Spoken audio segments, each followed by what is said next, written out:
Agricultural market yard వెనుక Ongole. YCP ప్రభుత్వ వైఫల్యాలను ఎండగడుతూ గెలిపే లక్ష్యంగా అందరూ ఐకమత్యంగా పనిచేయాలని అద్దంకి ఎమ్మెల్యే గొట్టిపాటి రవికుమార్ పిలుపునిచ్చారు.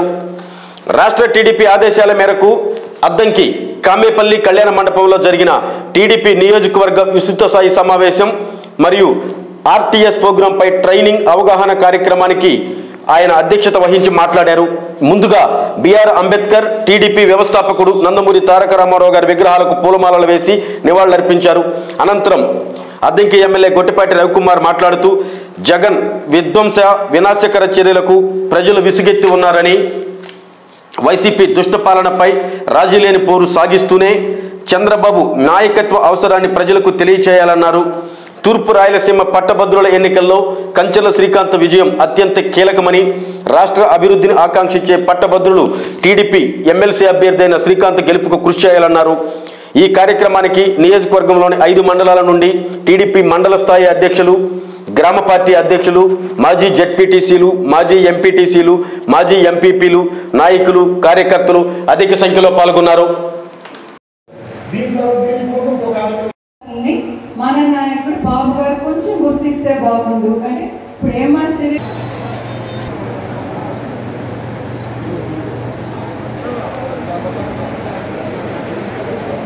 ఉత్సాహము అలాంటి గుర్తింపు మీ అందరికీ ఇవ్వడానికి కూడా 9,000 ఓట్లు చేరి అందులో దాదాపు 4,000 ఓట్లు పైకి మన నాయకులు, మన పార్టీకి సంబంధించిన నాయకులందరూ కూడా కష్టపడి చేర్పించారు.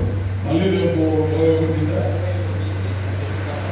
23 నుంచి డిసెంబర్ 9 వరకు మళ్ళీ ఇంకోసారి అవకాశం ఉంది కనుక ఆ టైంలో ఇంకా పెద్ద ఎత్తున చేర్పించడమే కాదు, రేపు ఎలక్షన్లో కూడా వాళ్ళందరినీ కూడా మనమే దగ్గరుండి తీసుకొచ్చి మన అభ్యర్థి శ్రీకాంత్కి ఓటు వేసి మనం గెలిపించుకోవాల్సిన అవసరం ఎంత ఉందని చెప్పి కూడా మీ ద్వారా తెలియజేస్తున్న కార్యక్రమం ఇవాళ తీసుకుంది. అదేవిధంగా మన సరకల బెంజమిన్ గారు కొడుకైన రాజశేఖర్ గారు కూడా రావడం జరిగింది. ఆయన కూడా అన్ని విషయాలు కూడా తెలియజేశారు. అట్లనే మన వెనుకొండ వాసులు మన పార్టీ పరిశీలకులు షమీం ఖాన్ గారు కూడా మన పక్కన వెనుకొండే ఆయన కూడా వచ్చారు. ఆయన కూడా మాట్లాడటం జరిగింది. మన అప్పారావు గారు కూడా ఐటీకి సంబంధించి ఆయన కూడా అన్ని విషయాలు కూడా చెప్పడం జరిగింది. ఇవన్నీ కూడా మన నారా చంద్రబాబు నాయుడు గారి నాయకత్వంలో ఇవాళ ఈ కార్యక్రమం పెట్టమని చెప్పి రాష్ట్ర పార్టీ నుంచి ఆదేశాలు వచ్చింది. అందుకని ఈ కార్యక్రమం అన్నీ కూడా మనం చేపట్టాము. అదేవిధంగా ఇందాక శ్రీదేవి గారు కూడా చెప్పారు ఏ విధంగా కూడా మనకి ఆర్టీఎస్ ద్వారా ఏ విధంగా ఉపయోగపడేది.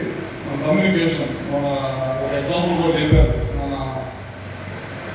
వైజాగ్లో ఇమీడియట్గా మన గ్రూప్స్లో మెసేజ్ పాస్ చేయమని ఏమంటే 400 మంది ఆ నైటే కార్యకర్తలందరూ వచ్చి ఏ విధంగా కుటుంబానికి అంటున్నారో మనందరికీ తెలిసిందే. ఆ విధంగా మన ఆర్టీఎస్ ద్వారా ఇంకా ఎక్కువగా చొరవగా దగ్గరికి వెళ్ళి మన పార్టీ నాయకులు కానీ కార్యకర్తలకి మరింత దగ్గరికి వెళ్ళి ఏదైనా ఇబ్బందికరమైన పరిస్థితులు వచ్చినప్పుడు మనందరం ఒకరికొకరు అండగా ఉండాల్సిన అవసరం అపోజిషన్లో ఉండింది. కాబట్టి దీనివల్ల మనకు బాగా ఉపయోగపడుతుందని చెప్పిన విషయాన్ని మనందరం కూడా గుర్తుపెట్టుకోవాలి.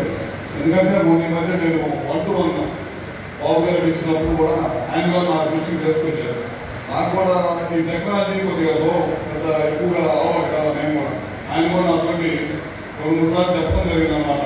మీరు మీ పద్ధతి అవలంబిస్తా మీ రాజకీయ గత నుంచి మీరు ఏ విధంగా చేస్తున్నారో అది చేస్తానే దీన్ని కూడా కనుక మనం కనుక ఆర్టీఎస్ కానీ సోషల్ మీడియా ద్వారా కానీ ప్రజల్లో వెళ్ళడం కానీ టెక్నాలజీ ద్వారా ఇంకా ప్రజల్లోకి వెళ్తే కనుక ఇంకా మెరుగైన ఫలితాలు మనకు వస్తాయి. ఒకసారి మీరు కూడా ప్రయత్నం చేసి చూడండి.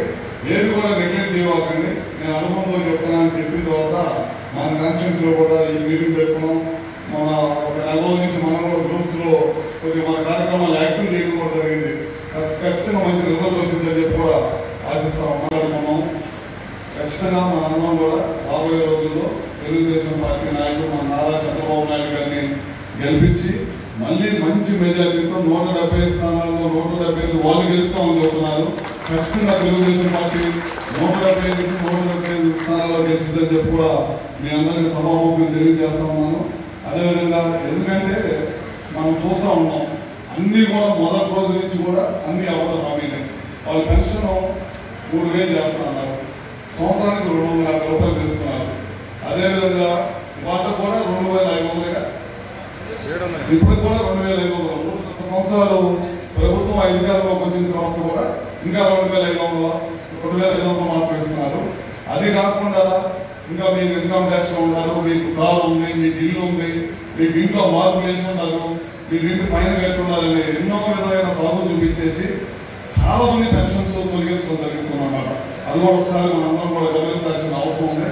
మన టైంలో అయితే మనం దాదాపు మన కాన్స్టిట్యూన్సీలో 16 నుంచి 17 మందికి పెన్షన్స్ ఎంతమంది లిస్ట్ ఉంటే మన ఎండిఓ ఆఫీసులో లిస్ట్ మొత్తం తీసుకుని అంబేద్కర్ పేరు మార్చి జగన్ పేరు పెట్టుకున్నారంటే మీ అందరూ కూడా ఒకసారి ఆలోచించాలి. ఏ విధమైన గౌరవంలో ఆ పార్టీకి అంబేద్కర్ గారు అని చెప్పి కూడా మీ అందరూ ఒకసారి ఆలోచించాల్సిన అవసరం ఉందని చెప్పి తెలియజేస్తున్నాను. అట్లానే ఇంకెన్నో చెప్పుకుంటా పోతే ఎన్నో మనం చాలా పెద్ద ట్రిప్ ఇల్లు కట్టాం. మన రాష్ట్రంలో దాదాపు 10 లక్షల పైన కట్టాం. మన అద్దెలో వెయ్యి కట్టాం. నెల్లూరు జిల్లాలో అయితే నెల్లూరు కానీ విజయవాడలో అయితే కొన్ని లక్షల ఇల్లు కట్టారన్నమాట.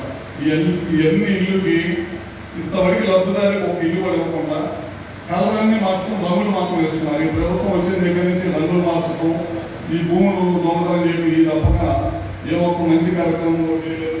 అదేవిధంగా పక్కన ఉన్న తెలంగాణలో ఉన్న మంత్రి హరీష్ రావు కూడా మనం విమర్శిస్తున్నారు. మీకంటే వెనక మొదలు పెట్టిన మా ప్రాజెక్ట్ అయిపోయింది కానీ మీరంతవరకు పోలవరం జరుపుకోవడం చేతకలేదు కానీ మన పక్క రాష్ట్రం వాళ్ళు కూడా నవ్వుతున్న పరిస్థితి మనం ఇవాళ అనుభవిస్తున్నాం. కేవలం ఓన్లీ ముఖ్యమంత్రి వాళ్ళు ఏం చేస్తున్నారంటే మందు తయారు చేయించడం, అమ్మటం, ఇసుక అమ్ముకోవడం, ఈ 2 కార్యక్రమాలు తప్ప ప్రజలకు ఉపయోగపడే కార్యక్రమం ఏ ఒక్కరు కూడా చేయట్లేదని చెప్పి కూడా మీ అందరూ తెలియజేసుకుంటున్నాం. అంటే దాదాపు 27 కార్యక్రమాలు తీసేశారు. ఎస్సీ మొత్తం కూడా తీసేశారు. దాదాపు 9,000 కోట్ల రూపాయలు ఎస్సీ నిధుల్ని వేరే కార్యక్రమాలకు మళ్లించున్న ఘనత ఈ ప్రభుత్వానికి, దేశంలో ఎక్కలేదు ఈ ప్రభుత్వాన్ని అని చెప్పి కూడా తెలియజేస్తా ఉన్నాను. మన ఈ మధ్య చాలా మంది రాజనగరంలో నుండి ఎస్సీకి సంబంధించి చాలా మంది వచ్చారు. ఎస్సీ సాఫ్ట్ ప్లాన్ కూడా తీసేసే పనిలో ఉన్నారండి వాళ్ళు.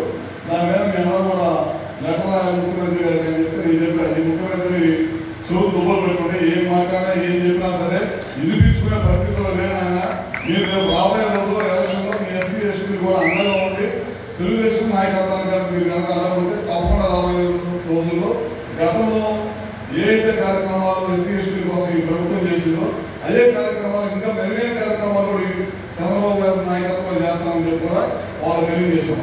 మీ అందరూ తెలుసు, మనం ఎస్సీ విద్యార్థులకి, ఎస్సీ ఎస్టీ ముస్లిం మైనారిటీ విద్యార్థులకి విదేశీ విద్యను పెట్టి మనం అంబేద్కర్ విదేశీ విద్యను పెట్టి కొన్ని వేల మంది పేద విద్యార్థుల్ని బయట దేశాలకు పంపించిన ఘనత చంద్రబాబు నాయుడు గారికి, తెలుగుదేశం పార్టీ చంద్రబాబు గారి నాయకత్వం అయితే. అదే కాకుండా వాళ్ళ అసెంబ్లీలో పోయినసారి ఊరు తిరిగి ఏం చెప్పారంటే 45 సంవత్సరాలు దాటిన ప్రతి ఒక్కరు కూడా ఎస్టీ ఎస్టీ ముస్లిం మైనారిటీలు అందరూ కూడా పెన్షన్ ఇస్తామని చెప్పారు. అది కూడా వాళ్ళు ఇంతవరకు ఏం ఇవ్వకుండా అది కూడా వదిలేశారు. అదే కాకుండా ఇప్పుడు గత కొన్ని సంవత్సరాల నుంచి ఉచిత కరెంట్ ఇస్తా ఉన్నారు. మనం ఆ రోజు రాజశేఖర రెడ్డి గారు ఉచిత కరెంట్ తెచ్చాడు. తర్వాత చంద్రబాబు గారి నాయకత్వంలో ఇంకా మెరుగైన కరెంట్ మనం ఇప్పించాం అన్నమాట. దాదాపు సబ్స్టేషన్లు పెట్టించాం, 4-5 సబ్స్టేషన్లు పెట్టించాం. ప్రతి గ్రామంలో కూడా 25 HP ట్రాన్స్ఫార్మర్లు, అదేవిధంగా 18 HP ట్రాన్స్ఫార్మర్లు ఇచ్చి బ్రహ్మాండంగా కరెంట్ ఇప్పించే కార్యక్రమాలు దాదాపు 5,000 కనెక్షన్లు రైతులకు ఇప్పించాం మన టైంలో. అదే కాకుండా సోలార్ ద్వారా దాదాపు 1000 నుంచి 1,500 మందికి సోలార్ కనెక్షన్ ఇచ్చాం. పార్టీలకు అతీతంగా మనం పనిచేసాం. అంతమందికి ఇస్తే ఇవాళ మళ్ళీ వాళ్ళు ఏం చేస్తారంటే మీటర్లు బిగిస్తూ ఉన్నారు. మీటర్లు బిగించిన తర్వాత ఉచిత కరెంటు ఖచ్చితంగా దెబ్బతిపోతుంది. ఇవాళ రైతులకు ఉచిత కరెంటు లేకపోతే ఎంత ఇబ్బంది కలిగిన పరిస్థితి వచ్చిందో మీ అందరూ తెలియదు కాదు. ఇవాళ మళ్ళీ ఆ ప్రభుత్వం, వైఎస్ రాజశేఖర రెడ్డి ప్రభుత్వం, ఇవాళ జగన్మోహన్ రెడ్డి గారి ప్రభుత్వం ఇవాళ మళ్ళీ ఉచిత కరెంటుకి చూట్లు పొడిచే కార్యక్రమం చేస్తాము. మనందరం రైతులందరూ కూడా అప్రమత్తంగా ఉండాల్సిన అవసరం ఉందని చెప్పి ఒక్కడు కాదు, 2 కాదు, అన్ని అబద్ధ హామీలు, అన్ని మోసపూర్వక హామీలతో ఈ కార్యక్రమాలు అన్నీ చేస్తూ ఉన్నారు. ఈ మళ్ళీ రాబోయే రోజుల్లో ఈ హామీలు ఇచ్చి అన్ని కూడా నెరవేరలేదు కాబట్టి ఇంకా మళ్ళీ ప్రజల దగ్గరకు వచ్చి ఓటు అడిగే విధానం వాళ్ళకి తెలియక ఇప్పుడు ఏం చేస్తారంటే మళ్ళీ మన ఓట్లు దొంగతనం చేసే కార్యక్రమం తీసుకున్నారు. ఇందాక మనం చెప్పారు, అందరూ కూడా ఇక్కడ వచ్చిన పెద్దలందరూ కూడా పార్టీ అభివృద్ధి వచ్చిన పెద్దలు కానీ పార్టీ ఇన్ఛార్జీలు అందరూ ఏం చెప్పారంటే ఓటర్ లిస్ట్ మనం రెగ్యులర్గా చూసుకోవాలని చెప్పి చెప్తా ఉంటారు. ఖచ్చితంగా మనం కూడా మన బలిపూర్లో పెట్టుకున్నాం మీటింగ్, సంతమూరులో పెట్టుకున్నాం, పొంగులూరులో పెట్టుకున్నాం. అక్కడ కూడా ముఖ్యంగా మేము చర్చించింది ఏంటంటే మన ఓట్లు దొంగతనం చేసే ప్రయత్నం చేస్తూ ఉంటారు, అన్నింటిని జాగ్రత్తగా కాపాడుకోవాలని చెప్పి చెప్పాం. ఖచ్చితంగా మన ఓట్ల లిస్టు ఎప్పటికప్పుడు గ్రామ సర్పంచ్ కానీ గ్రామ సర్పంచ్ గ్రామంలో ఉండే మన నాయకులు కానీ ఎప్పటికప్పుడు చెక్ చేసుకోవాల్సిన అవసరం ఉంది. ఏ ఒక్క ఓటు కూడా పోకుండా అందరూ ఓట్లు కాపాడుకోవాల్సిన అవసరం ఉందని చెప్పి మరొకసారి తెలియజేసుకుంటూ ఇంకా ఖచ్చితంగా మన కొత్తకు వచ్చిన తర్వాత ఇంకా మెరుగైన కార్యక్రమాలు చంద్రబాబు నాయకత్వంలో చేస్తామని చెప్పి కూడా సమాపకంగా తెలియజేసుకుంటూ మొన్న 3 రోజుల క్రితం చెప్పాము. 3 రోజుల క్రితంలో చెప్పినా సరే ఇంత పెద్ద ఎత్తున అందరూ కూడా రావడం జరిగింది. మీ అందరూ కూడా మరొకసారి పేరు పేరున నా అభినందనలు తెలియజేసుకుంటూ రాబోయే రోజుల్లో మనందరం కూడా ఇందాక మన రాజశేఖర్ గారు చెప్పినట్టు మన కాన్స్టిట్యూన్సీలో కాదు పక్క కాన్స్టిట్యూన్సీలో కానీ ఎక్కడ ఉన్నా సరే మన వాళ్ళందరూ కూడా తెలియజేసి ఖచ్చితంగా చంద్రబాబు గారి నాయకత్వంలో తెలుగుదేశం పార్టీ అధికారంలో రావడం కోసం మనందరం కూడా కలిసికట్టుగా పనిచేయాలని చెప్పి కూడా మరొకసారి తెలియజేసుకుంటూ అదేవిధంగా మన ఈ మధ్య నేను బాబు గారు కలిసినప్పుడు నన్ను ముఖ్యంగా ఒక క్వశ్చన్ అడిగారు, మీ కాన్స్టిట్యూన్సీలో బాధితుల కార్యక్రమాన్ని ఒకదాన్ని కూడా వెళ్ళలేదు కదా అని అడిగాను. నేనైతే వెళ్ళలేదని చెప్పాను. చెప్పి మా వాళ్ళే దాదాపు 80% వరకు బాధితుల కార్యక్రమాలందరూ కూడా మా కార్యకర్తలు మా నాయకులే చేశారని చెప్పాను. ప్రత్యేకంగా అభినందనలు నేను తెలియజేశానని చెప్పి చెప్పని కూడా చెప్పాడు. అది ఒకసారి ఎందుకంటే అర్థంగా ఇంకో 2 వార్డులు తిరిగి అయిపోయింది. అట్లనే సంతమాలు బల్లిగురవ కొలిసిపాడు మొత్తం మీద ఒక 5-6 గ్రామాలు ఉన్నాయి. ఒక పొంగులూరు అద్దంగా మాత్రం కొద్దిగా ఎక్కువ ఉన్నాయి. పొంగులూరులో ఒక 9 గ్రామాలు ఉన్నాయి, అద్దంలో 17 గ్రామాలు ఉన్నాయి. మిగతా అన్నీ కూడా అయిపోయినాయి అన్నమాట. ఇవన్నీ కూడా డిసెంబర్ లోపల కంప్లీట్ చేయాలని మరొకసారి కోరుకుంటూ అదేవిధంగా నిన్న కూడా ఓటర్ నమోదప్పుడు కూడా నువ్వు ఉన్నావు కదా, శ్రీకాంత్ కూడా ఉన్నాడు. అందరూ టెలికాన్ఫరెన్స్ పెట్టినప్పుడు కూడా అద్దెకి నుంచి 9,000 ఓటర్స్ నమోదని అందులో మనోడు కూడా బాగా చాకచక్యంగా పనిచేశారు సురుగ్గా అని చెప్తే ఏ విధంగా నేను చేర్పించాననేది నేనైతే ఒకటే చెప్పాను. నేనైతే ఓరక మా వాళ్ళ నాయకులకి అందరూ చెప్పాను. నా పాత్ర ఏం లేదు, అందరూ మా వాళ్ళే చేర్పించి ఆ కార్యక్రమం బరువంతా మా వాళ్ళే తీసుకొని మా వాళ్ళే చేశారని